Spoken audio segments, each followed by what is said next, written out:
Hello mga traders, kumusta po kayo? Welcome sa ating channel. Sa video natin ngayon, pag-aralan natin ulit ang galaw ng market, kung saan tayo maghanap ng tamang opportunity. Kaya natalo tayo kasi kahit wala pang opportunity, gusto na nating pumasok. So kailangan natin i-confirm muna ang level at maghintay ng confirmation candle bago tayo pumasok. Okay? Sa charts example na ito, so ang structure niya, higher high, higher low, higher high, nag-create siya ng low. Okay? Nag-create siya ng low, then pumasok buyers, then nasa sideways ang market. Okay? So, hinold pa ang price kasi mag-expect tayo na ganun ang structure niya dito kasi may low na. Kaso hinold pa ng market ang structure, nag-sideways muna siya. So, hindi natin alam kung ano ang mangyari. Okay? So, dito, confirm level na ito. Tapos dito, may level din. Then, itong candle, dito wala pa tayong opportunity kasi may level din dito, di ba? So, nag-close siya above. Pwedeng pumasok ulit ang ano dito, buyers, hanggang dito, or pumasok ang sellers dito kasi may gap pa. So, pag pumasok ang sellers at mag-close dito, so confident tayong pumasok. Okay? Pero pag mag-close ang candle, red candle, mabasag, so expect tayo na bababa ang market hanggang dito or dito. Okay? So dito, obserbahan muna natin ang candle kung ano.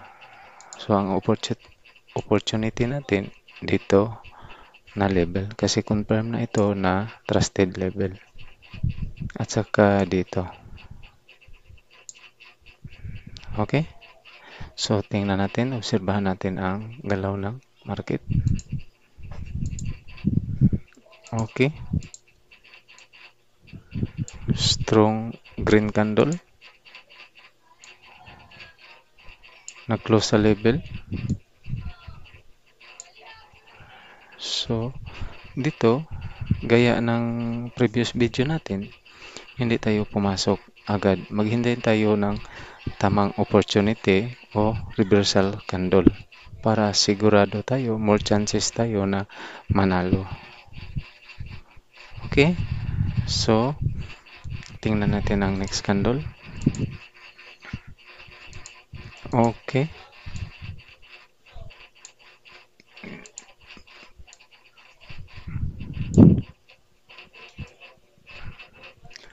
Red hammer, wick, red candle, reversal candle. Diba? Reversal candle na sa level. So, ngayon, confident na tayong pumasok dito kasi binigyan na tayo ng signal sa market. Sellers area, holding point ito, alam natin, shoulder point, reversal candle, nasa level. So dito, opportunity na natin. Ito na ang tamang opportunity na pumasok tayo. Okay? Tingnan natin ang candle. Okay. strong red candle,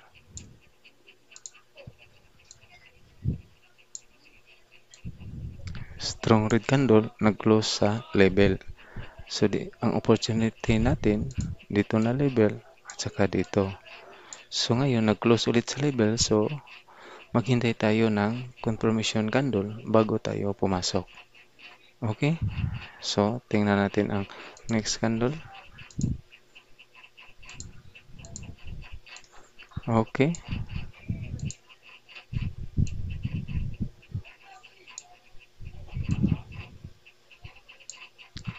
So, inverted hammer, no? Reversal candle na sa level. So, dito, confident tayong pumasok. Okay? Kasi, minigyan naman tayo ng opportunity sa market o signal. Okay?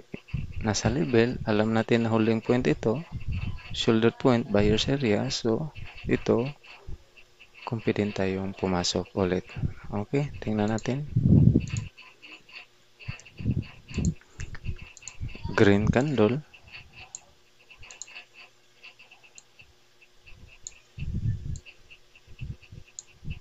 So, dito, wala na tayong opportunity kasi may gap siya.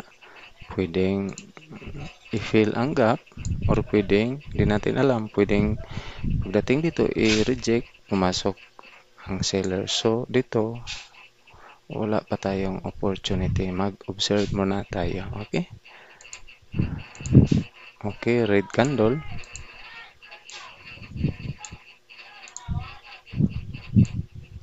Red candle. Pumunta ang price dito, ang buyers, na-reject sa sellers dito, meaning holding strong level talaga ito, no? Hinold talaga. Dami mga sellers dito. At pumasok agad ang sellers, nag-close ang candle dito. So, wala pa rin tayong opportunity. Kasi pwedeng i-fill ito, pumasok ulit ang buyers or pumasok agad ang sellers. Okay? Tingnan natin ang next candle. Red candle.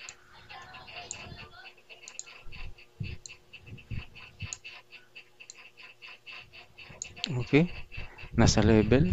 So, reversal ito, no? Spinning top. Diba? So, dito, confident tayong pumasok. Kasi, nasa level, hindi nabasag ang level. Meaning, holding point ito. Daming mga buyers dito. Hindi kayang basagin. Pero, kung nag-close ang candle ganito, na break ang level, so, may level din dito. So, pumasok ulit ang sellers hanggang dito. Okay? Saka, hindi natin alam, mag-reverse. Or, kung mabasag ulit ang level dito, so, ibig sabihin, bababa na ang presyo hanggang dito. Okay? Kaso hindi, meaning hinold pa. So, mag-expect tayo na pumasok ang buyers dito. Holding point ito. So, reversal candle siya, diba? Nasa level. So, tingnan natin ang next candle. Okay. Strong green candle. Then, nabasag ang level. So, dito, wala na tayong opportunity. Kasi nabasag na ang level. So, ang trend dito mag-change na. Pumunta dito ang presyo, mag-continue, mag-create siya ng trend or i-retest niya ang level hanggang dito. Saka pumasok or pwedeng hanap siya ng support dito at saka pumasok. I-retest niya. Yun lang ang mangyari. Pero pag mabasag ito na level, i-retest niya hanggang dito, meaning peak breakout ito. Okay? Pag mabasag ito, ibig sabihin dito, peak breakout. Okay? So, pag may mga buyers na ito tayong makita, so ibig sabihin dito, real breakout. So, mag-create na ng trend ang market. Okay? So, wala na tayong opportunity. So, tingnan muna natin kung ano ang next candle. Okay. So, ibig sabihin dito, real breakout ito. Okay? Real breakout ito kasi pumasok ang sellers, may rejection, may gap siya, then pumasok agad ang buyers. Okay? So, well, hindi na pumasok ang sellers, meaning kung nabasag dito, so meaning peak breakout ito. Kaso wala, may mga buyers na, so aangat na ang presyo. Okay? So, dito, pumasok tayo dito. Pumasok tayo dito. Pumasok tayo dito. So, confirmation candle. Confirmation candle. Confirmation candle. So, tatlong panalo tayo. Sure win within 10 minutes. Okay. So, ganito natin i-observe ang market. Maghintay lang tayo ng tamang opportunity. So, kung walang opportunity, patient lang tayo. Kaya tayo matalo kasi kahit walang opportunity, gusto nating pumasok sa market. So, hintayin lang natin ang tamang opportunity, ibibigay sa market yon.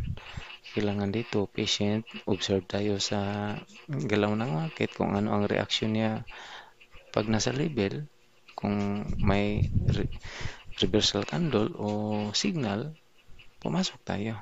Okay? Okay, sana no may napulot kayong kunting aral no sa video natin ngayon. At